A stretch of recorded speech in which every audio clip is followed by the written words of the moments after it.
What's going on, Bills Mafia? Welcome. Welcome to Buffalo Late Night. Good evening. How are you doing? Happy Victory Monday. Happy we are the number one team in the AFC East, the number one team in the AFC. Unbelievable. Unbelievable. Welcome to Buffalo Late Night on the Buffalo Rumblings Vidcast Network, presented by Picasso's Pizza. Treat yourself to the most flavorful pizza on game day. Picasso's, we are Buffalo Pizza. Shipping local and nationwide. Order online at picassospizza.net. Again, welcome. I am your host, Thomas DeLoss. Thank you for tuning in this evening, or if you're listening on Spotify, happy Tuesday. You can find our show free on all social media and streaming platforms, including Spotify and YouTube. If you're watching on Twitter right now, come and hop over onto YouTube. Our YouTube page is youtube.com at Buffalo Rumblings, SBN.com. Hit that subscribe button and join the conversation. Now, let's get into tonight's show. Tonight, we have joining us, we have the co-host of the Buffalo Plus podcast alongside Dan Fates and the legend Mike Catalana, and sports anchor for Wham 13 Rochester, Miss Jenna Cottrell, as well. Joining us again, a friend of the show, the host of the Smoke Break on the Buffalo Fanatics Network, my guy, ZBot. What's going on? Yeah, I got to tell you, Thomas, that new intro music, I was jamming backstage, man. That's I loved it. Yeah, good to be with you guys tonight, though. What a week of football, man. That was awesome. I can't believe yesterday we were talking about like best case scenario for Bills fans sitting back watching the games going on yesterday. You had a restful, relaxing day off, and then you got to watch both the Chiefs and the Dolphins lose. It was a fun one, I know, for Bills fans. Yeah, and you add on top of it the fact that the Jets should have won and didn't, and then the Titans get whopped. So if the Broncos could have held on against the Ravens, it would have been like the clean sweep greatest week of all time. But no complaints, like you said, Jenna. Everything we needed happened, and I felt as good yesterday as I do after a Bills win, which is usually pretty good. So riding high today for sure. Yeah, I'll tell you that it's one of those. It's weird because generally speaking, on Sundays for the past 20 years, you're pretty much on pins and needles most Sundays, or you're just watching 1 o'clock games, and then the rest of your Sunday you're just like, okay, I'll eat dinner. This sucks. Go to bed. Whatever. Wake up Monday morning and it's all the same. Now, I mean, you're talking where we're getting primetime games. They just flexed a seventh one, which is ridiculous. Yeah, it's absurd. And then you get to watch, like, I kid you not, I was in the hot tub watching the Chiefs absolutely fall on their face against the Bengals, and then see the Dolphins do the same thing. Like, I can't even tell you. There's nothing better. We're living in a dreamland. I like what Joe Miller says, wildest dreams land. Like, it's true. Yeah. It's so weird. This whole world right now that we're living in with Josh Allen and the Buffalo Bills is just, it's wonderful. Truly. I guess the next time when we say, man, we're just cursed, because there's at least 3, 4, 5 times a year where you say that to yourself, you got to just think back to week 13, 2022 to remember, okay, sometimes it all goes right for the Bills. Sometimes, not every time, but sometimes. This team has just been so fun to watch too. Like this year, I mean, I know there's been a stretch where there's been some, challenging situations for the Bills, but I look, I cover the team. I get the opportunity to do that, and it's so much fun. But you can tell how much fun the guys are playing, like how much it means to them and what this team is all about. And I just feel like it's a true representation of how much it means in Western New York, the Buffalo area, the Rochester area. So the ascendingness, we're going to make up a word. It's late night. Who cares? The ascension of this Bills franchise. It's just been fun to watch. And like yesterday was just a perfect example of, I had so many Bills fans commenting about like, yeah, I know the Bills aren't playing today, but we're watching football from 1 p.m. all the way on just to be rooting on our team, even though, yeah, they weren't even on the field. Right. And here's the thing. Now that you're sitting in the driver's seat, the onus is on the Bills. I mean, for the season, obviously the onus was on the Bills that they were, the hunted, right? They weren't the, in the hunt every year. We always saw ourselves in the far right bottom of the in the hunt graphic. Now you're looking where everybody's sitting there like, Bills are back on top. Mm-hmm. Oh shit, we got to go after them again. So it's a good day to be a Bills fan, but it's an even better day for Josh Allen, because I feel like now he can kind of do what he needs to do and play a more steady game instead of this. Like, I feel like all season he was kind of, chasing something, and it seemed like he wasn't in his own element, like he wasn't in his own rhythm. So I'm hoping that now that he has this, he can say, okay, now we're going to play Buffalo Bills football and we're going to keep playing, winnable games instead of this weird chasing. I feel like watching him throughout the season, like early on in the year, it felt like all the offense was, hitting its stride, all this stuff. And then when he had that injury, I think you really saw that affect the way Allen played, some of his decision making, and just the plays that were available for this team to run. And think that Patriots game, look, Allen had a full week in terms of full participation in practice leading up to last Thursday night. But I think to me in that game against New England, it proved that Allen was healthy. Like, look, we know the incredible athlete that he is, the arm strength that he has, but like that Gabe Davis touchdown to me, I don't even think he would have attempted that if he wasn't feeling 100% healthy. And the fact that ended in a touchdown, I did love Sean McDermott after the game. Like Mike Catalana, my boss, you mentioned him earlier, asked Sean McDermott post game, like, what were you thinking when you saw Allen, out of the pocket, up against the boundary, throw that ball? And Sean, he joked and he said, what throw? I was closing my eyes the whole time. But I think it goes to show that, like, look, Josh Allen is incredible at what he does, but I think him being healthy just adds that layer of excitement back to this team because everything is on the table. And let's be real, we all know that when everything's available, you're just going to be a better, more rounded team. And it seems like right now the position that they're in after the last 3, right? 3 wins in 12 days, all on the road with all the things they had to deal with. It just seems like they're being rewarded for that, the way things are panning out, right? Because now they get that mini 10-day bye. They had everything happen this past weekend that they needed to happen to get back into that 1 seed. And the way I look at things, yes, have the Bills not been playing nearly to the caliber they were in the beginning of the year? No. But today, despite the lulls, despite the criticisms we all have, they're in the same spot today as they were going into the bye. And that's all anybody would have signed up for right now in week 14, the way that things are in the AFC. It's so tight. It's so difficult. Yes, the Bills have had their struggles. And like you said with Jenna about Josh Allen, it's like, yes, we have seen him noticeably not play to his highest caliber. But at the same time, you look at that Lions game, a game where you look at the eye test, right? And you say, it wasn't Allen's best game. Then again, you look at the stat sheet and not his best game is 300 plus all-purpose yards and 3 touchdowns. That's the caliber that we have come to expect. And look at, no matter what has happened, whether beating the Rams by 40 or the Titans by 40 or barely edging out a win against the Lions, it's all culminated right into exactly where you'd want to be at this point in the year. I could not agree more. He has absolutely ruined football for every other person. You just can't watch. That's the thing. You can't watch football anymore because of that. But Jenna, I like what you talked about with his injury, because we actually have here at Buffalo Late Night an injury specialist, and that is our guy, Banged Up Bills, Dr. Kyle Trimble. Kyle, what's going on? Kyle, you've been busy, man. I hope you've been taking some time to yourself.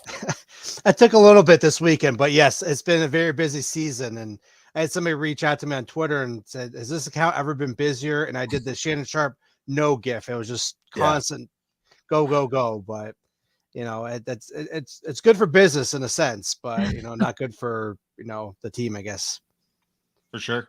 Kyle, so going into this Jets game this coming Sunday out of the Patriots, how are we looking?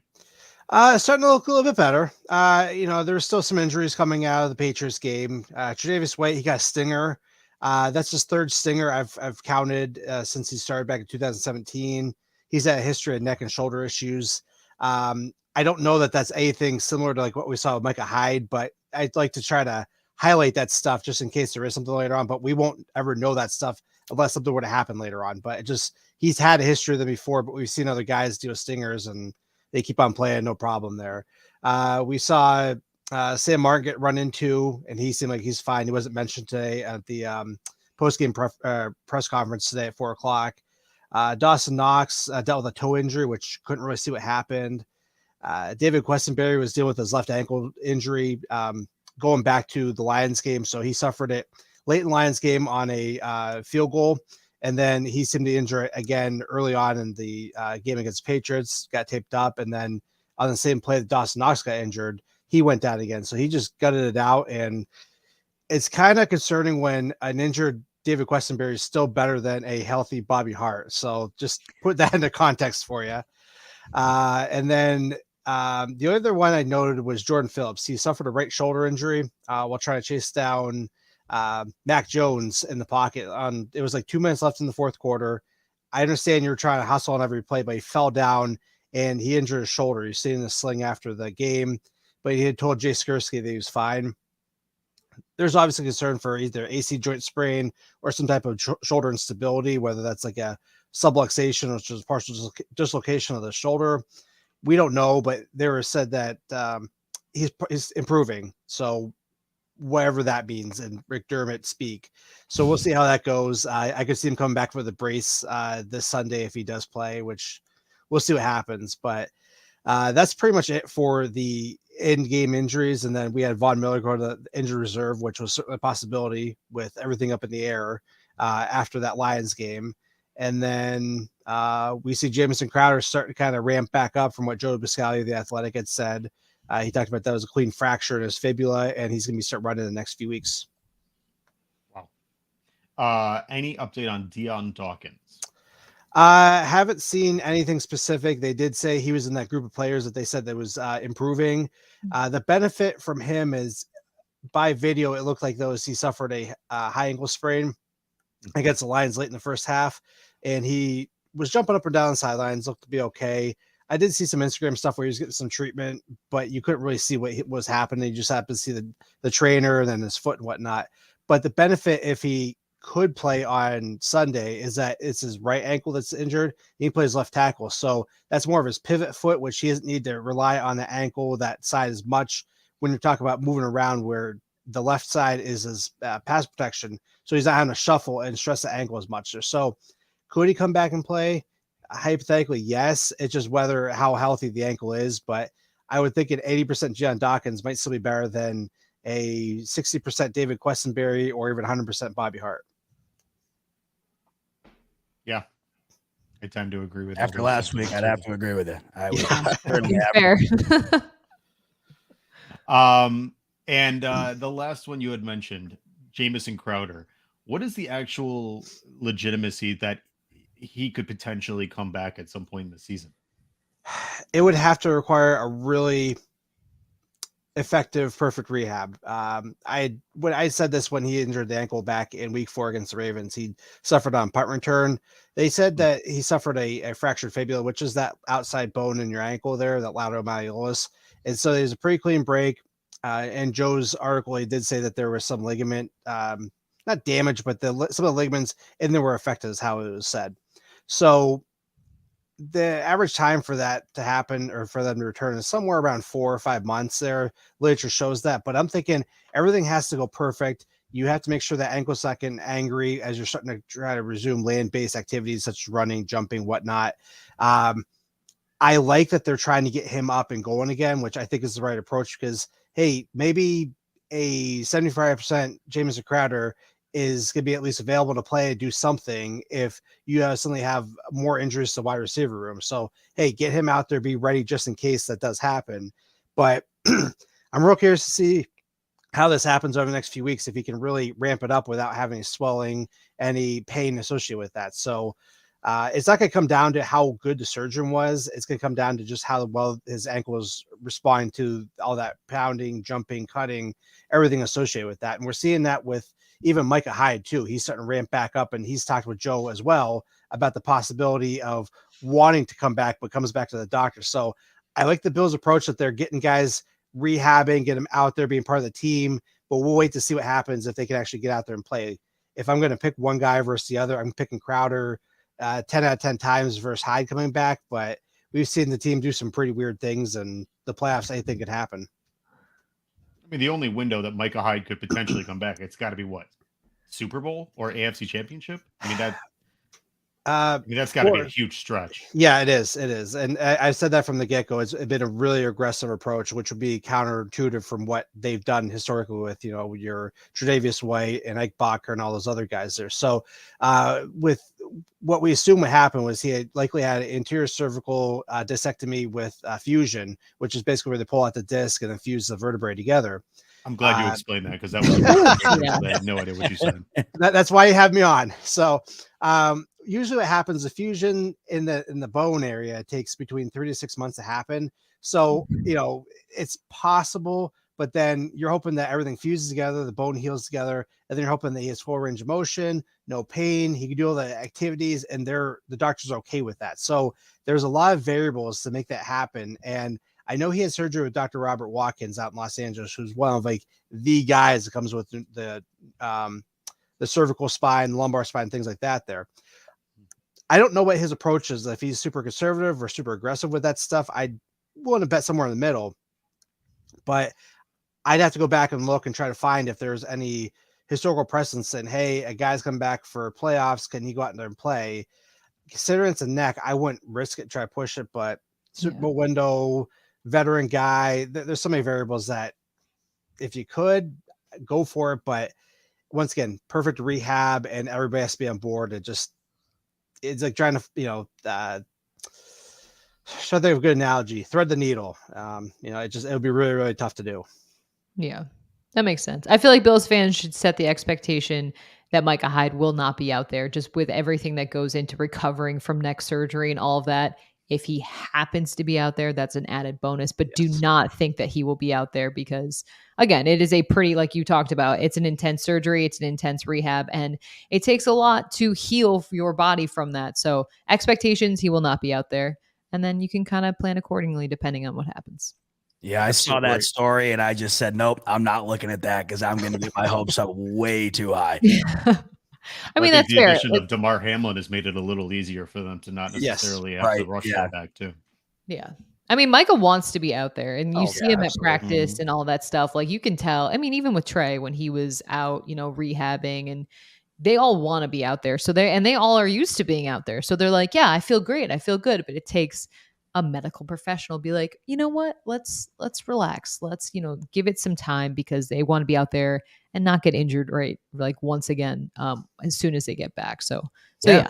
Like Vaughn, he was ready to play this week, right? That's the thing. Like all these guys want to be out there. It's like being, and like you said, like the Bills have always had like a very methodical approach in terms of injuries and taking maybe more time than maybe other teams would, but it's because they really want to make sure that guys are ready as opposed to rushing players back and having to deal with more, even longer term injuries after that. Right. Kyle, any last things you got for us, my friend? No, not really. The Jets are looking pretty good health-wise. They've had a few nicks and bruises, things like that, but the only big one is Michael Carter. He's dealing with a low ankle sprain. I didn't see which side it was, but he didn't play this week. But most of their injuries, if they've had injuries, have been more the season-ending variety. Your Elijah Vera Tucker, your Breece Hall, their other starting tackle. I can't remember his name right now. The guy that lost in the preseason. So if they're going to lose guys, it's Becton. Yes, thank you. I was not going to remember that. It's late. I have 3 kids. Yeah. So, so they've lost guys because of big injuries, but they've been pretty healthy overall, which is, I think, a big reason why they're still in the playoff race this late in the season. Okay. Yep. Well, guys, for everybody watching, from whether it's ZBot or Jenna's retweet or anything, wherever you're watching, make sure you tune in with Banged Up Bills, BangedUpBills.com, or on Twitter, BangedUpBills. Kyle puts unbelievable content together about all the injuries, Bills related, super in-depth analysis, and actually responds on Twitter, which is really nice. So if you have questions for him, he is interactive. So Kyle, as always, we truly appreciate you stopping by, and we'll see you here next week. Yeah, have a good night, everyone. Thanks, Kyle. You too, man. Bye. Speaking of doctors, Dr. Kyle Trimble, my wife and I are expecting our first child, which, by the way, I was going to show this today. We went out and got a Josh Allen little kid jersey. He's due January 17th. Super excited. My little guy Griffin. But he'll be here just in time, Thomas. Hopefully, right? To win the Super Bowl, right? Yeah, right. Just in time for the Super Bowl. Yeah. Which part of me thinks, and I was telling Jenna before the show, because everything in my wife and I's life was on the 13th. If he comes on the 13th, I feel like that's like just a premonition the Bills are going to win it all. So here's the hoping. Yeah, sure. But as a father, obviously, I want my son going to the best dentist possible. And the best dentist here in Rochester is a dentist for kids. That's my guy, my cousin, Dr. Zach Mills, in his practice. Dentist for Kids offers individual dental treatment for kids of all ages by providing a fun, relaxed, and encouraging environment. Dr. Zach's goal is to help your child build confidence in their smile and with their overall dental health. A Dentist for Kids is currently accepting new patients, and they participate with most major insurances. If you visit Dr. Zach, mention Buffalo Late Night for $25 off your choice of a custom whitening kit or an electric toothbrush. Call today to set up an appointment with Dr. Zach and his team, 585-538-7230. Obviously, he's in Rochester, and this is weird because all three of us, this has been the first Rochester show I think I've done so Go far. Rochester. Very much so. But he is a Rochester-based dentist. So if you are in Rochester and you have kids, go check out Dr. Zach Mills. You can check bflolatenight.com. His logo's there. Click it. It'll take you right to his page and tell you all about their fantastic team. Very well done, There Tommy. we are. Very well done. The Cuz should be Thank proud for sure. That's what I'm talking about. By the way, the setup back there, I know you sent me a picture of it the other day, but it looks twice as good on camera with the lights and everything. I'm loving it, man. Thank you. Yeah. Thank I like you. those lights. Truly appreciate Yeah. it. Brings it It's a to little life. Govee light there. I Yeah. also got my my grandfather. I don't know if I think you're a Yankees fan, right? Who, me? Yeah. Baseball and I do not get along very well. That is not my cup of tea. No, I Fair enough. root for whatever. Yeah. I was gonna say because I made sure to put this is a 1952 signed Yankees baseball team Wow, that's with cool. like Mickey Mantle, Lou Gehrig, the whole thing. But yeah, I made sure to have that in. But no, I appreciate it. I like the setup now. It's nice. Yeah, it looks good, So, man. Very good. Yeah, it looks cool. That being said, this weekend was the OBJ visiting saga. Obviously, that's kind of big news around here. It never stops. What do you two think about the potential of him joining the Bills, and what is your actual prediction where OBJ is going to end up signing? Zach, you want to go first? What are you thinking? Yeah, I'll take a crack at it, I guess, because this has been the biggest story not taking place on the field, I guess, since the beginning of the year, right? It's kind of like a reality show within the NFL where it's like, where will OBJ be? Tune in next week. And that's just kind of what it's been. And there's been a topsy-turvy type approach to it where, earlier in the year, there was a list of like 8, and it's kind of like The Bachelor. Like if somebody loses a rose, you get a rose, and that's where OBJ is going to go. And now it's come down to 3, and I just think only 2 of the 3 make sense. The New York Giants make absolutely no sense to me. One, he's already been there, and it didn't seem to end on very great terms. And I just don't see why you rekindle that flame in a position the Giants are currently in where they're just mediocre, right? If OBJ wants to come back and compete for a championship, which you think at his age and with his injury history, you want to capitalize while you can. And I just don't see that being in New York. The one reason I think it might make sense, he's immediately the top guy. But I just don't know if that's what he currently wants right now. I feel like he's using that for leverage, but that doesn't make sense to me from a leverage standpoint, because if I think that that's kind of iffy, I got to imagine one of the best businessmen in the game, Jerry Jones, he's got to be reading through that too. And Brandon Beane, he's no dummy himself. So I just don't know if the Giants are a legitimate candidate, but hey, he puts it out there. To me, it's completely down to the Dallas Cowboys and the Buffalo Bills, and I think he's 100% going to the Dallas Cowboys. I just think it makes the most sense. And if I'm looking at it from his perspective, and this is me putting my fanhood aside, I just think the Dallas Cowboys is the right choice. There's no income state tax.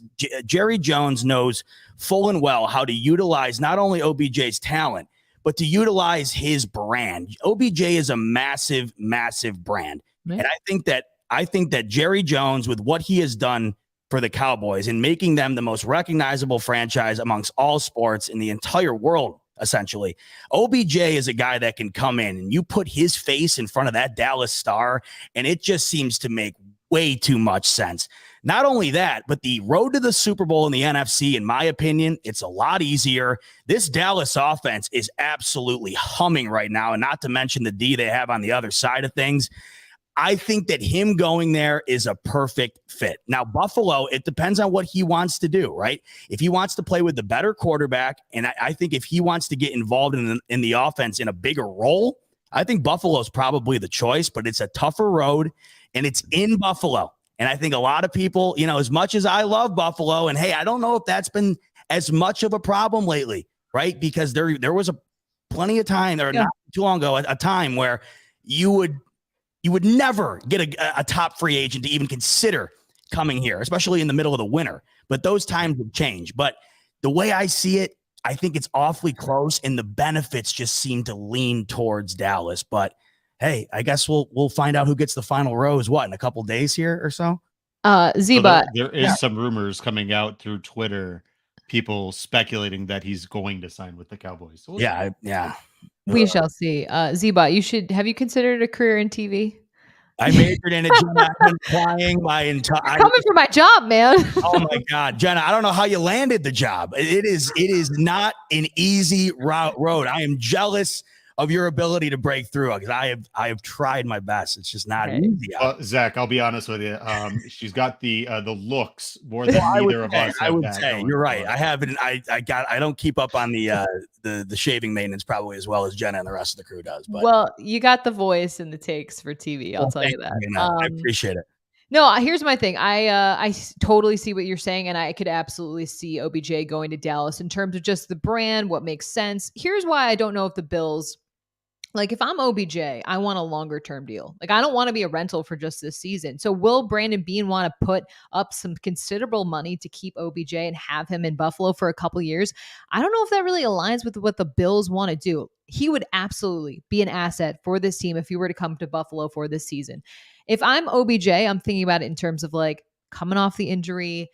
In Buffalo, what's great is you don't have to be the guy. You can make your fantastic 4-5 catches a game, and not the entire offense is not reliant on you. I think that's a plus side. Josh Allen throwing you the ball is a plus side. But if I want the money and the money comes with that long-term contract, it makes more sense to go to a team like Dallas because I think Jerry Jones is going to be more apt to put that money towards him as opposed to Brandon Beane, who might say, yeah, we'd really like to have you for this upcoming season, but I don't know how you fit into the longer-term plans in terms of being in Buffalo. I will say, though, Von Miller, Trey White, these guys have done their best recruiting campaigns. It's been unbelievable. And you mentioned the fact that, when I first started covering the team, Rex Ryan was the head coach, and it was like no free agent would ever come to Buffalo because a high-end guy, because it was Buffalo. It was laughed at. When Stefon Gilmore left, it was because he wanted to be seen on national TV. And we know that's not what the Bills were able to offer, which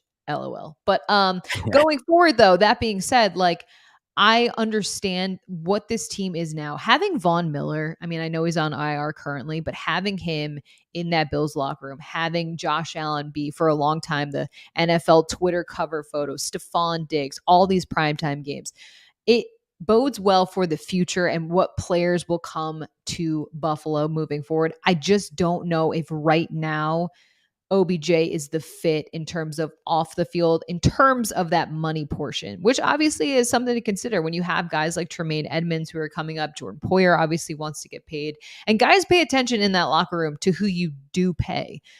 So would he be an asset for this offense moving forward? Absolutely. But I don't know if it makes sense for the Bills to sign him because of the bottom line.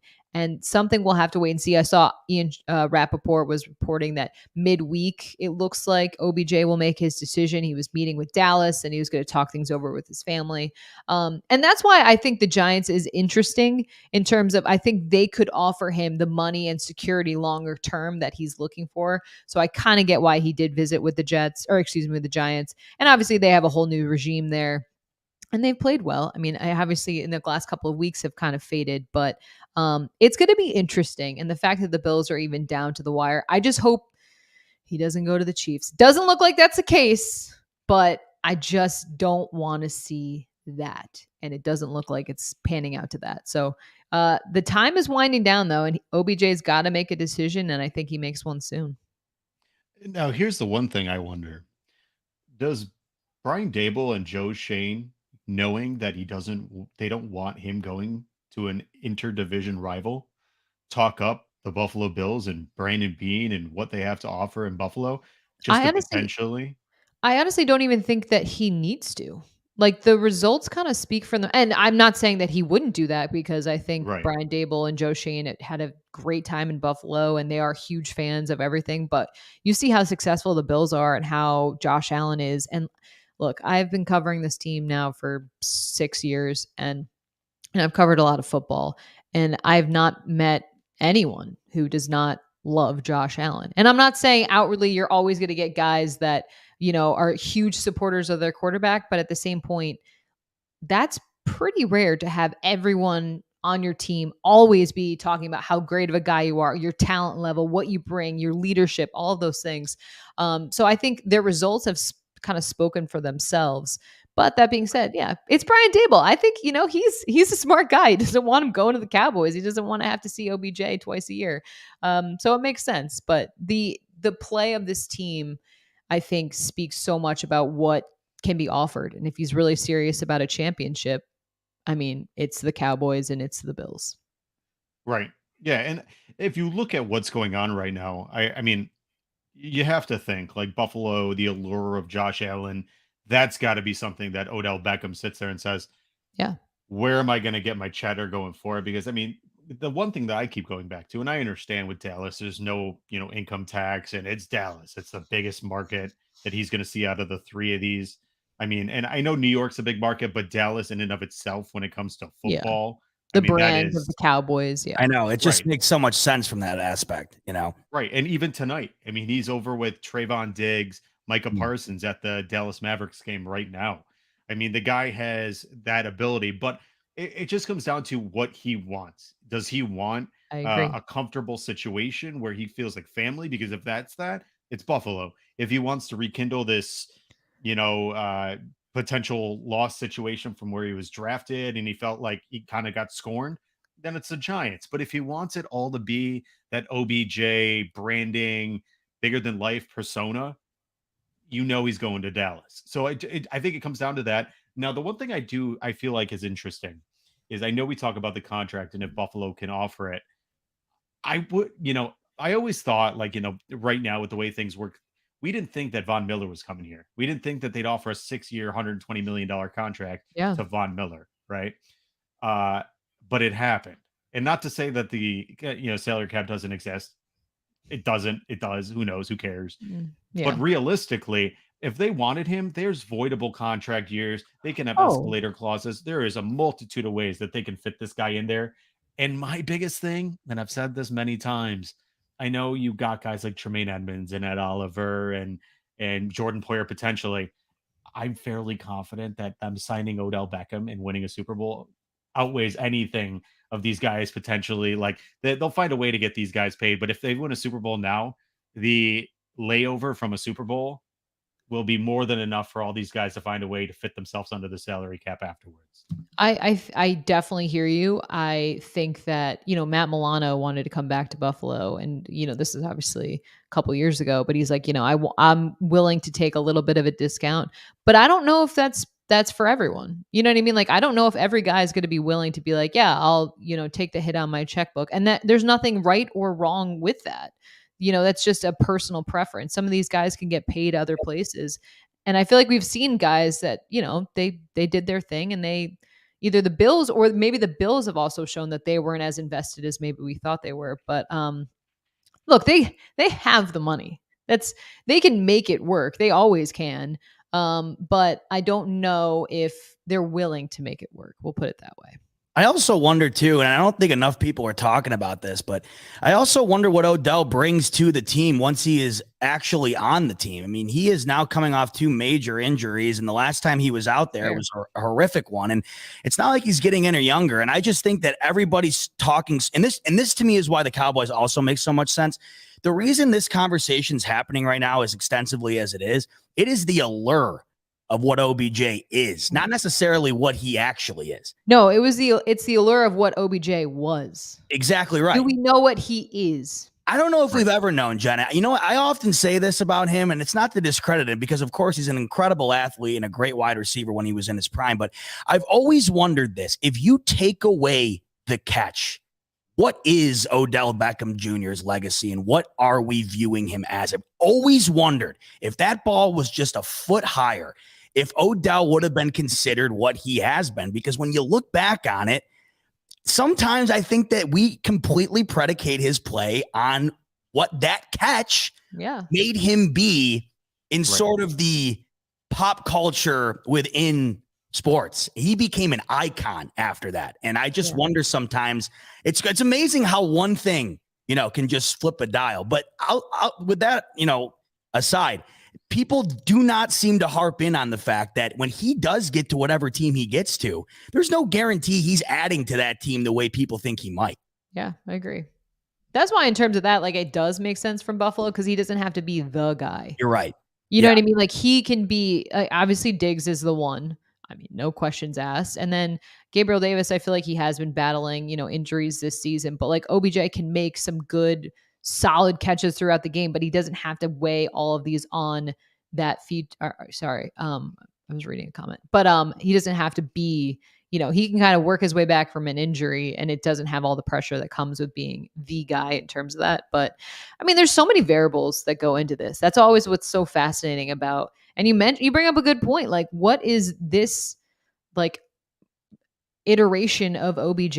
What will he be able to offer? And that's why I think like with Brandon Beane, I mean, OBJ is getting older. Like you said, he's coming off major injuries, stuff like that. Like it's always your next contract is like, what are you going to do? Not what have you done? So I don't know if because of that, would the price really be right for the Bills?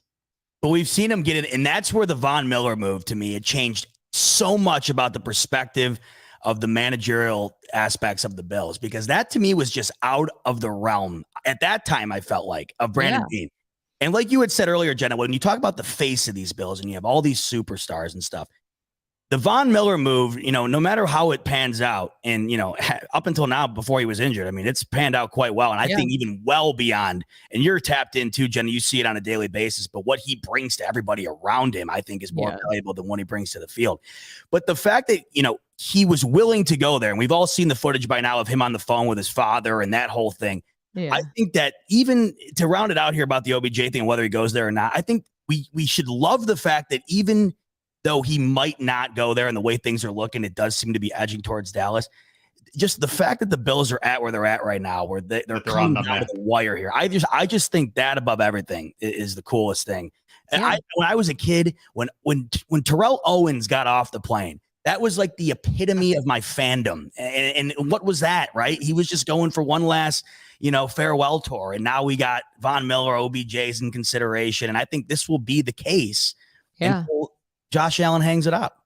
No, that matters, because when you see a guy like Vaughn or like Stefon Diggs go to a small market, I mean, let's be real, Buffalo is one of the smallest markets in the NFL. Yeah. See them go to Buffalo, play really great ball in Buffalo, and enjoy being there. That message, all those guys talk, like that gets out there. And you, like you said, to have the Bills be in the top 3, top 2 running to land a guy like OBJ. Like if I were to tell you that 5 years ago, you'd be like what? It's just crazy how much things have changed for this franchise, and honestly, a very finite amount of time when you look at it. Yeah. 5 years ago, if you said Stefon Diggs was over at Von Miller's house and they were recruiting Odell Beckham to play with Josh Allen on the Buffalo Bills, I would have said, what are you talking? What you would have said? You're drunk. Yeah, this is Matt. Are we playing Madden? What is going on right now? Yeah, no, what a weird situation. But you're right. I mean, you listen to Jordan Phillips and Shaq Lawson. They're the perfect examples of guys that they wanted to be back. Yeah. Thought there was greener pastures and realized should have never left. Or even Roger Saffold. Roger Saffold was just on Twitter saying, Brandon Beane, I will do whatever it takes. Yeah. Please let me stay. I know. His agent was like, bruh, what are we doing here? What are we doing? But no, you bring up the point too about guys wanting to come back. How about on Thursday night, Jay-Z calling out Josh Allen's name? Be like, hey man, I want to meet you. Like the fact that Jay-Z knows who the Bills quarterback is just unreal. I looked at my dad. It's so funny you say that. We were watching the game. I said to him, you imagine Kyle Orton dapping up Jay-Z post game? I'm like, this is where we're at. And this is incredible. And it's like, I'm so glad you said that, Jenna, because it is the little things that always stand out to me where I'm just like, there is no way this is the reality right now. There's just no way. And that to me was a perfect example, because when you're talking like God tier celebrities, it's Jay-Z, and he wants to meet Josh Allen, and you're just like, and to me, the funny thing is when you listen to Josh Allen, like on Kyle Brandt's show or whenever he's doing an interview, he's the most like laid back, secluded, not wanting that type guy. So the fact that they want him to be there with them, not the opposite, is even cooler to me. It's unreal. I know. Well, it was really funny. So I was on the field still getting video post game when that interaction happened, and Mike Catalana, my boss, was getting the video of that, and he was like, that's Jay-Z, right? I was like, yes, he's 60. We'll give him the excuse of that. But that's right, Grandpa. Yeah, That's like, JC, the guy that makes that the is music. Jay-Z. Yeah. Yeah, no, it's like Jay-Z wanted to say, or Josh Allen just said hi to Jay-Z. I'm like, no. Jay-Z wanted to say hi to Josh Allen, man. That's what No, that's exactly what it was, yeah. though. Yeah, It's no. wild. That is, but that just goes to show you, like, if you play well and you're going to get recognized. And I think seeing Josh Allen play in the level and just, I mean, it's been cool to watch. So I get why OBJ would want to be involved. Who wouldn't want to be? Every player is like, I want to try and go to Buffalo. You play your best ball in Buffalo for the most part. And that's who doesn't want to do that? Now, moving on, because we can talk about this all night long, and I love it. Remember when this sucked? No, this is great.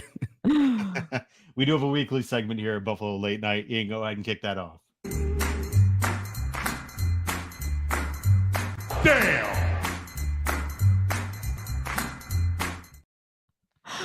That made me giggle. Tonight's Damn Award recipient is first round draft pick and certifiable bench warmer, Zach Wilson. It's not common you see a top 5 draft pick bench for poor attitude, sleeping with family friends, and not taking responsibility. But Jets are gonna Jets. Drafted in 2001 by a team that somehow managed to screw up, tanking while eyeing up Trevor Lawrence, Zach hasn't had the best of seasons this year. Despite starting the season 5-2, he subsequently was benched in Week 8 behind Joe Flacco and Mike White after a disastrous post-game interview that led to more than a little discontent in the locker room. After all, if your starting QB is somehow performing worse than Russell Wilson this year, you may have some problems, especially if he won't even own up to those mistakes. Yeah. Additionally, this may set a new precedent for new NFL teams. Perhaps we may see poorly performing first-round players early in their career that aren't improving benched in favor of someone new. So this week, we salute Robert Saleh for having the balls to bench his first-round quarterback because he actually wants to win. And we'll end this segment with a question. What are NFL teams going to do now that they can't trade their bad QBs to the Panthers for a third round pick? Well, they can now, right? Yeah, I was just saying. Yeah, funny you should ask. It seems like that option's back on the table. Well, this is, and Jenna really kind of precursored this earlier, and I'm glad it came full circle because this is something that I talk about all the time just because I want to make sure that it's never left unnoticed. And it's the intangibles of not only your entire team and the culture that it has. And I think we've seen time and time again what McDermott has turned this team into, not only as a team, but as a symbol of the city and what they represent. But more importantly, the quarterback is the ultimate representation of your team. And Jenna was talking earlier about how Josh Allen is just simply he is the, if you put an example in a textbook of what you want the guy to be, not only skill wise, but to represent the organization, he would be the guy. And now how many times just recently have we seen this? Zach Wilson, perfect example. Baker Mayfield, if he handled himself differently, who knows? He might even still be the quarterback of the Browns, let alone not being let go from the Panthers today. Kyler Murray, he's been the topic of conversation recently. Yeah. Just nobody seems wrong with him. Right, exactly. Well, the Deshaun Watson one, the story writes itself. And you see yesterday, I mean, I just think that that's going to go a certain way because that is what it's set up to be. Yeah. But you're seeing this now. And I just think that no matter what, if the Bills never wind up getting over the top or whatever, I don't anticipate it because I think Josh Allen, it's going to happen at some point. But, I think we take for granted oftentimes just how lucky we are to have the organization represented in the right way because I think you said exactly this earlier, Jenna. You said it's rare. And I really do think that is the truth. People take it for granted because they expect it to be that. But you look around this league and it's not just the NFL. Plenty of national teams have their main guys, shine a light on the organization that you just would not want knowing what else is out there. Well, I think of even like Russell Wilson, like all the weird stuff that's come out about how his teammates in Seattle essentially hated him, how like he's unapproachable, like all this stuff. And yes, let's be real. If you're really good, that can mask a lot. But I have this weird theory about Russell Wilson, by the way, that he died in a car accident and he's a robot now. And he was preloaded with all these catchphrases that Russell Wilson might have said. That's why he can't play football. And he just kind of like acts very just like, weird and anecdotal. Yeah. Very Imagine if the biggest story of the week this past week for the Bills was that half the team didn't go to Josh Allen's birthday party. I mean, that's where they're at in Denver. Yeah. Oh, yeah. You just don't even think about it. It's funny to us But it's not us dealing with it. I mean, imagine if that's what we were on here tonight talking about. Well, why did Diggs not go to Allen's birthday party? Yeah. What are we in seventh grade? No. I mean, that's what these guys are dealing with. And it's miraculous on the other side of things. I think an underrated part of Josh Allen's game is his leadership, as well as his ability to relate to his guys.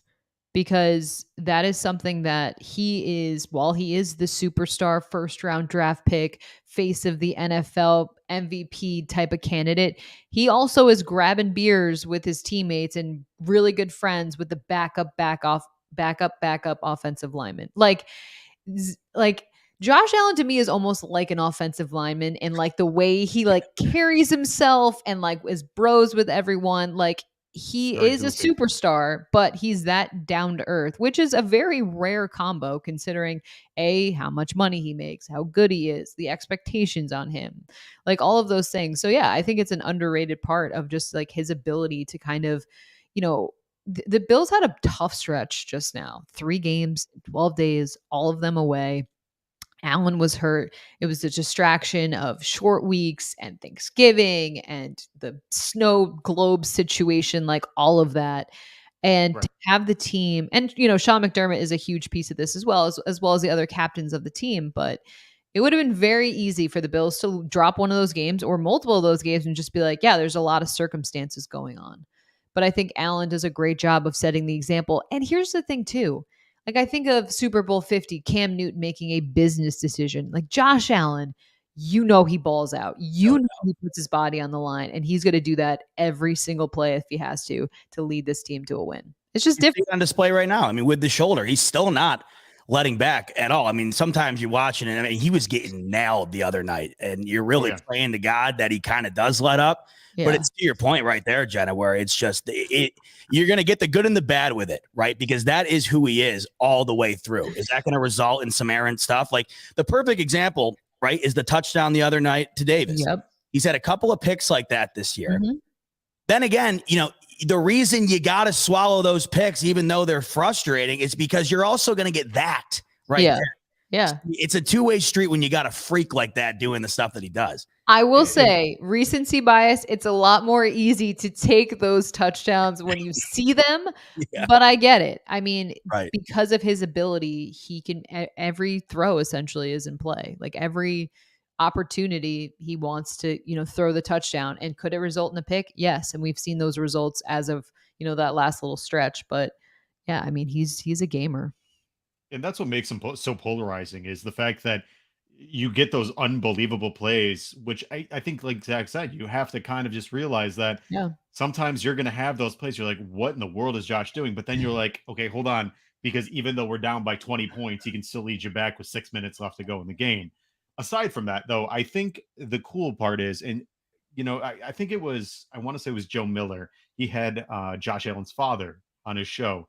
And the one thing that his father kept saying was that he always used to interview Josh. Yep, that's like when they were driving the car, he would ask Josh questions as if he was a radio host, or like he was interviewing him for, a job interview. And you just kind of see the way that he was raised was in such a way that nothing has ever been too big for him. And I feel like that is really what it has made him so not only endearing to Buffalo fans, but nationally alone, is that when you look at the guy, he just seems like he could just be your best friend, because he's approachable. Right. He has that personality that makes him both fun loving and somebody that you root behind, because he's incredibly hardworking. He plays through injuries. He is he's like that guy that you want to bring home to your mother, like he's the guy that just does everything right. Yeah. And even when it's wrong, it seems right. And now he's getting the national media spots. He's getting the Gillette commercials, which I don't know if you caught it. Stefon Diggs put out a little dig at the New England Patriots. But first of all, Allen needs to chill out with the way he shaved. I know it's the ad for Gillette, but like when he swoops, I'm like, bruh, like take it easy. A couple things though that you talking about that made me realize, or just kind of think about. I also think of the accountability factor. Like after a game, like what game was it? It's like it's hard to win when your quarterback plays like shit. I think it was the Jets or the Vikings game. Game, was it not? No, it was a road game. As I was there, I can't remember which game it was. But whatever. Week right before Russell or Zach Wilson got benched, right? Because everybody was making the comparison videos from how each one handled each other. It was like the stark opposite of how you handle yourself after a loss. I think the accountability factor, and also I've talked to Josh's sister quite a bit, one of his sisters, and she said that Josh used to sleep with a football when he was younger. Like he used to go to bed with a football. So talking about how his dad used to interview him, like he's wanted this for his whole life. It's actually pretty endearing. He's got like a Disney movie script written out. His whole life is exactly that. They're going to be able to make it. So Disney Channel original. Yeah. It's funny we were talking about this. So I got to see an example of this firsthand from two perspectives, from the fan perspective and from the player perspective. I was at an event and I sat down and I spoke with Matt Barkley for a while. And this was just in the offseason when Matt Barkley was just brought back to the team. And this was happening at the exact same time, which was funny to me because you were watching it on display at firsthand. I was talking because Matt Barkley was essentially brought back to this team because Josh loves him. It was just he's a vibes guy. Exactly. He really is. And we were talking and he, long story short about him coming back to Buffalo, he had said that when they got the news that he was coming back to Buffalo, his wife broke down in tears because of how excited she was to be back here in Buffalo amongst everybody and how excited he was to be back with Alan. As that was happening, Alan was doing a Q&A with a bunch of little kids that were up in the stands. And these kids were like, Josh, will you come to my school and do this? And he had a perfect answer for everything. He's like, oh, well, I got to check my schedule, but maybe we could work something out. And every one of those kids probably felt like, the most perfect special thing in the planet. Yeah, and at the same time, you got to see, from both sides, the little kid, like looking up to him perspective, and then the grown man player perspective and their family and how all of it aligns right into the middle of just Josh Allen being the guy that everybody wants, on their side. And, and I think that us, just the way we sit and watching the team, like we keep talking about, you just keep looking around and every day there seems to be a new story, whether it's Rodgers or, the Wilson thing here, Baker or whatever else. And for your job, Jenna, like Allen's got to be one of the more boring guys to get media stuff from. And that's exactly what you want, right? That's the best. It's funny because I feel like I'll hear a question. I'm like, I know exactly what he's going to say. Yeah. He always starts his answer with like he has and then he'll answer it, but he'll give you some good stuff. Like he's funny. I mean, as we know, so he'll kind of like lead on and say some funny stuff. But like when it comes to actual ball questions, like, it's going to be pretty always highly complimentary of the opposing team. Always, he says a lot of words. Yeah. But the meaning, like he's like a seasoned politician kind of where he like says a lot, but you're like, wait, what did he actually say? Right. But no, I mean, my first job in Buffalo, I was covering Rex Ryan, which was like great for me because I'm like, what crazy shit is he gonna? But what's he gonna say today? Where it's like, what absurdity is he gonna eat a dog biscuit? Is he gonna put on a Clemson helmet? Like you don't know. Whereas Josh is a lot more measured, but he can still have fun. So I appreciate that. Honestly, my favorite. Oh, sorry. Go ahead. No, you guys. I was going to say, in regards to what you said about Rex Ryan, and by the way, don't worry about saying shit. It's fine. Even though my grandparents are watching, but it's fine. All right, grandparents. One of the first people I had on the show was Sale Mariana. And I asked Sale about, Sale's amazing. I asked Sale, well, actually it was Sale and Tim Graham. So it's funny because those two are just ridiculous. Oh, yeah. But I asked Sale about Rex Ryan and he said, Rex Ryan was an amazing like interview because he was great for like tidbits, but he was an absolute dipshit. So like 100%.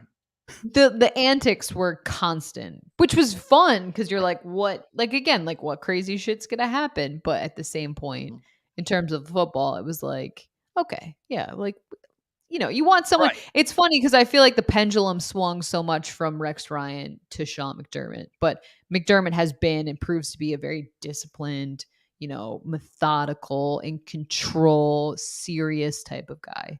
But that's what let's be real, the organization needed that and the results have proved that. But what I was going to say really quick was just my favorite player to interview is Stefon Diggs. I just feel like he is so genuine and authentic and like really does give good insight. And he also says shit a lot like me. But he's just like a fun a fun guy, and I think he's very honest, which I appreciate, but he also doesn't say too much, which I also appreciate. You know, you never want to give the other team, motivation bulletin board material, but I always recommend fans listening to his press conferences because he is so insightful. I'm so glad you brought that up, Jenna, because I actually had a question I wanted to ask you about Stefon Diggs. Oh, yeah. Well, the way you've shaped him there, I think, is perfect, because I was just having this conversation last night with my dad about how on the field he could be perceived as the meanest guy on the planet, but he knows how to flip it on a dime when he gets to the podium, whereas I think a lot of these other guys don't. But you see, no one's talking more out on that field than Diggs, but when he gets behind the podium, he turns it off. He said something the other day that I was wondering, I'm not sure if you were in the room for it or not, but I was wondering what your take was, just kind of hearing what he had to say when he had mentioned that he had felt that the passing game was a bit stagnant as of late because they were getting the running game going more than usual, and it's tough for them to kind of get in a rhythm. I was wondering, from what you've seen, what your thoughts on that statement was, because that was after a game where Allen had still thrown it 35 plus times, and it just kind of seemed like that answer wasn't necessarily lined up with the game plan that they had, even though they were running it more. So I was just kind of wondering what your thoughts were there, because it didn't seem like an answer that I was expecting from him based on how he felt the offense was going through the air. That's the thing. I think that he is very honest about where he stands and what he thinks. So I feel like that's truly, what he believed. And let's be real. I mean, he's a wide receiver. He's the number one guy. He's the superstar and the safety blanket for Josh Allen. He wants the ball. They want to, the Bills' bread and butter has been their passing game. So I understand him wanting to get into a rhythm with that. And I can also understand why the run game, when you're trying to get that going, it can kind of take, you take your foot off the gas in terms of the passing game. So I think for him, it's just, he has been all everything this year for this Bills team. I think about this past stretch where if Diggs wasn't out on the field, what this Bills offense would look like. And it's very scary. Yeah. But at the same point, I think for them, they really want to go through Josh Allen's arm is incredible when he's healthy. So I think for this team, it's tough because I think Sean McDermott wants them to have a really physical presence. I think he really does. And this is my opinion. I think he really does want to see them utilize that run game, be more effective in the run game, because it's also the NFL and you need more than one way to win. But I think that quote from Diggs is just him being honest about you're trying to get into a rhythm. You're trying to get into a flow.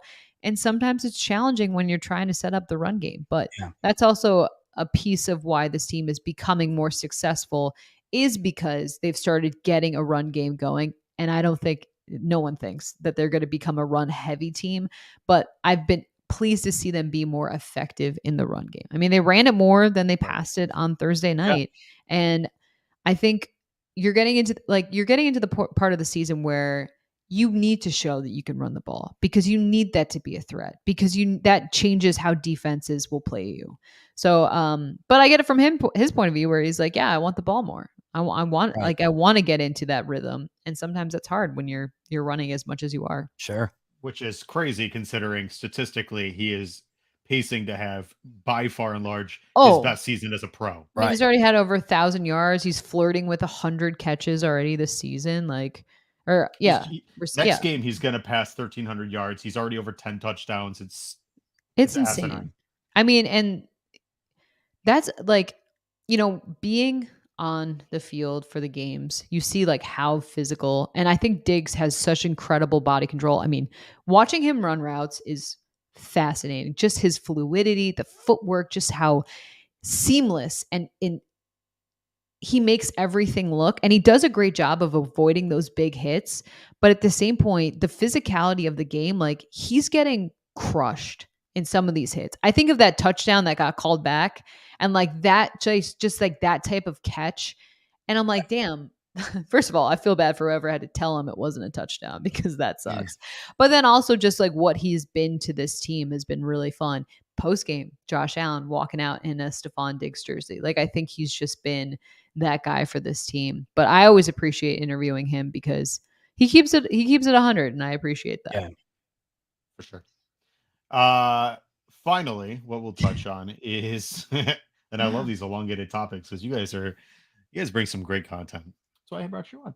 Thank you. I do have to go to bed soon, but I feel like we're wrapping up anyway. We are. I don't know what's going on. I have know. one more topic. I talk a lot, so I'm sorry. Plenty more with the way how it is in the fall. 4:00 feels like 10:30, so I never even know the difference anymore. I just look at the clock and I'm like, oh. I ate dinner today at like 3:45. At least it's got to be 7:30. I was like, what? So yeah, don't ask me. So the reason Jenna wants to get off is not because she has to go to bed. She is still hungry since she ate at 3:30. Yeah, I was to say, definitely we'll have a post snack and then go to bed. But yeah. Oh yeah. Finally, obviously the Bills are playing the New York Jets this Sunday. What do the Bills need to do to beat the Jets? And what is your prediction? Oh, okay. I have not put together my prediction quite yet, so I'm going to keep talking and figure it out at the end. Look, the Bills played Mike White last year. I think that was a game where, the Bills were able to stifle what he offers. The Jets defense is good. I absolutely think that this is a better team than what we saw last year. And I think they have a lot of confidence, and that is something. But at the same point, I think the Bills have revenge on their mind. Like after the way earlier in the season they were in, at MetLife, they had that loss. Allen did not play well. I think with Josh Allen being healthy, and the defense and this team's going to be motivated. So, I mean, it's another divisional game. This is an important stretch for this Bills team. They have the top spot in the conference, in the division. They want to keep it. And I think because of that, I have the Bills. I'm going to say the Bills win this one 27-17. Because I do think that this offense can do a decent amount of damage in terms of the Jets, but at the same point, I don't expect them to be able to go throw for throw with the Bills. Yeah, that's right around the way I look at it. I look at the spread and it's 9. I think that's probably the right number. I feel like it's a tough one to bet because I could see it being just over on either side of it. Mm-hmm. I watched the Jets yesterday against the Vikings, and I'd be lying to myself if I said they didn't look like the better team. They just couldn't get in the end zone. I think the Jets... Yeah, I really do think that they were, and that is the definition of who the Minnesota Vikings are this year. They have a shamrock. I mean, it is not only up their ass. I think it is up every. I mean, it is. They are a human shamrock. They are just a 32. Facts. Not even. There's all 22 out in the field shamrock. But watching that game in its totality yesterday, the Jets defense looked phenomenal, and Mike White got them in scoring territory. He did. Religiously, it felt like, and towards the end when it mattered most, they were there 2 different times to win that game, and they just couldn't get in the end zone. The way I look at the Bills and the Jets facing off this coming week, you made a great point. I don't think that is hyperbole. I think it's truly something. Allen does not have a short memory. They lost to these Jets team, a team they were supposed to beat, a team that, listen, they've owned them. They've owned the Dolphins. They've owned the Jets. Those are the next 2 opponents. And no way Allen doesn't have revenge on the mind. And it's back at home here. And I think that they know it's been a bit, right, since they've been at home, and they want to show out in a moment where it means a lot. And the Jets come to town, like you said, with a lot of confidence. And they should have that confidence because they have outplayed expectations completely. The way I see the Bills winning this one is pretty much the exact same way the Vikings wound up winning. The Jets might be able to get down the field. They do have playmakers, and Mike White's a serviceable quarterback. But the Bills do an incredible job at this, and it's keeping teams out of the end zone. They usually bend but don't break. I don't think the Jets can keep up with them scoring-wise if they are able to hold the Jets to kicking field goals all day. So I think your score prediction's pretty much spot on. I think I got 28-21 in a game where like recently these games have been kind of boring. But in hindsight, I kind of like it because it's showing you the Bills can win in a way where it's not completely reliant on Josh Allen letting the scoreboard up. Yeah, I loved Jordan Poyer again before the Patriots game was like, "Hey guys, it doesn't have to be close." Right. And I kind of love that because it's like it really doesn't. And that's the thing. The Bills were in control against that Patriots team, and I want to see them be in control of a team that is not as good as them. Are the Jets ascending? Absolutely. But at the same point, the Bills are better. They should play better, and they should have those results on Sunday. Right. And I think the one thing that we're not talking about is the fact that I guarantee you Stefon Diggs and Gabriel Davis want some retribution versus Sauce Gardner. Oh, yeah. Because not only did he get a lot of leeway going his way, because I think the league is trying to boost him into a kind of a media darling, a guy that they can rally behind. But he got the best of them a couple times, and I don't think it was by accident. I don't think he's a bad corner, but I think he got some help his way. So I think Stefon Diggs, who is just like you said, Jenna, very spiteful. And In the best way. Yes, right. He very much he reminds me a lot of Jeff Skinner. I think Stefon Diggs is the Bills' Jeff Skinner, like a guy that can get under your skin. He does things that kind of get guys going. He's done it before. He did it to Jair Alexander. He was just kind of chirping at him the whole game, kind of got in his head, got him going. I think that's going to be a huge thing for him. And the big part about this, like you said, Josh Allen is the type of guy that he wants to put everything to bed. He doesn't want anything left. He wants to sign that check and mail it off and be like, okay, that's it. This is signed, sealed, and delivered. We're done. This is how it's going to be. And at the end of the day, Josh Allen's legacy is entirely hinged on a Super Bowl at this point. He doesn't want to be Phillip Rivers. He doesn't want to be another quarterback who just couldn't get it done. And even more so, he doesn't want to be Jim Kelly, who couldn't finish the deal. He wants to write the legacy in Buffalo that he can be the guy that can finish off everything that he's done so far. And with that taste left in his mouth from last year with that 13 seconds, because they hear that stuff. That they read social media. We're in the age where these players are on social media all the time. He stays off for the most part. Thank God, too, by the way. Another thing to be happy about. I don't just because he doesn't post doesn't mean that he's not on social media. You're right. I'm just saying, like, what we've seen, I'm glad he never seems to hit the send button, because that seems to be a definite bonus these days for sure. Yeah, that's very fair. Absolutely. But he does have the ability to be very spiteful, which I think is something that he's leaned heavily into, because you could see he's much of a gamer in terms of on the field and what he actually exudes emotionally. And I think he puts that forth in every single game. And I have to believe there's a reason why he goes as hard as he does, because he knows that there's something more for him in store. Like he's trying to kind of evolve his legacy based on his play on the field. But that being said, obviously we've gone a little long tonight, but I think we've got awesome viewership tonight. They've loved this. What I will say is, how can people find your content? Because, you guys deliver every single time. Oh, thank you. Well, I guess I'm going to jump in front of you, ZBot, but, go for it. So honestly, we have a lot of fun. We cover the Bills.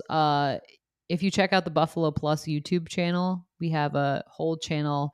It's myself, Mike Catalana, Dan Fades. Mike Catalana has been covering the team for this is not hyperbolic, but 35 seasons. So he knows his stuff when it comes to the Bills. But you can find us on the Buffalo Plus YouTube channel. And then you can also find me on 13 Wham in Rochester. But if you're looking on Twitter or Instagram, my handle is at Jenna Cottrell. My name is Cottrell. You can see it right there. But yeah, always love chatting Bills. Thanks for having me on. Yeah, Thomas, thanks for having us. And Jenna, this was a great pleasure being out with you. I'm a huge fan of you and Dan. And then, of course, being from the Rochester area, Mike Catalana is like, I mean, if you live here and you like sports, he is a legend in your mind. So I love your guys' stuff. And it was an icon. Yeah, for sure. I mean, seriously. So it was great to be out with you tonight. And Thomas, as always, I love that I always get to do my show into this show. So I already have the juices going. So it always flows well. And thanks for having me. I like this. Love you, Jenna. Love you, ZBot. New guy, you're cool too. I love it. Anyway, my Twitter, spend way too much time down there at ZBot tweets. You can see it right here. And then Buffalo Fanatics YouTube channel. I'm every Monday, and then things get weird throughout the week, and I'll either be another day or another day here, another day there. But you can find us all over there. And yeah, I'll be back Monday night next week, as Thomas will be, and hopefully we're breaking down another AFC East win. And then we're looking forward to that flex primetime game. And I cannot wait for some Saturday ball against Miami. That's going to be awesome. Yeah, that's going to be a fun one. I can't wait to see the Dolphins play in December in Orchard Park.